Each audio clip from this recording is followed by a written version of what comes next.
కూటమి ప్రభుత్వం తీసుకున్న మెడికల్ కాలేజీల ప్రైవేటీకరణ నిర్ణయానికి వ్యతిరేకంగా విజయనగరం జిల్లాలో 4 లక్షల మంది ప్రజలు సంతకాలు చేశారు అన్నారు వైఎస్ఆర్సీపీ జిల్లా అధ్యక్షుడు మజ్జి శ్రీనివాసరావు.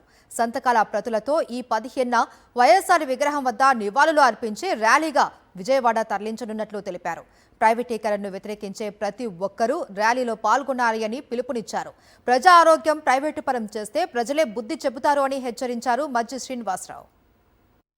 ఇప్పటికే నియోజకవర్గ స్థాయిలో సుమారుగా విజయనగరం జిల్లాలో తీసుకుంటే 7 నియోజకవర్గాల్లో మేము 50,000 సంతకాలు పెట్టుకున్నప్పటికి కూడా పెద్ద ఎత్తున మరి విద్యార్థి సంఘాలు కానీ విద్యార్థి సంఘాలు కానీ లేదు ఉద్యోగులు కానీ ఉద్యోగ సంఘాలు కానీ లేదు పౌర సంఘాలు కానీ పెద్ద ఎత్తున ఈ సమాజంలో ఉన్న ప్రతి ఒక్కరూ కూడా వర్తకులు కానీ వ్యాపారస్తులు అందరూ కూడా పెద్ద ఎత్తున పాల్గొని సుమారు 4 లక్షలు మేము 3.5 లక్షలుగా ప్రాథమికంగా పెట్టుకున్నప్పుడు కూడా పెద్ద ఎత్తున ఇందులో భాగస్వామి సుమారు 4 లక్షల సంతకాలని ఒక్క విజయనగరం జిల్లాలోనే సేకరించామని మీకు తెలియజేస్తా ఉన్నాం. సుమారు 26 జిల్లాలకు తీసుకుంటే, ఎందుకంటే ఇంకా కొన్ని జిల్లాల్లో మాకు వస్తున్న సందర్భం ప్రకారం విశాఖపట్నంలో కానీ లేదా ఇంత జిల్లాల్లో ఇంకా చాలా పెద్ద ఎత్తున లక్షలాది నియోజకవర్గాల్లో సంతకాలు పెట్టి పెద్ద ఎత్తున దీనికి మద్దతు పలికారు.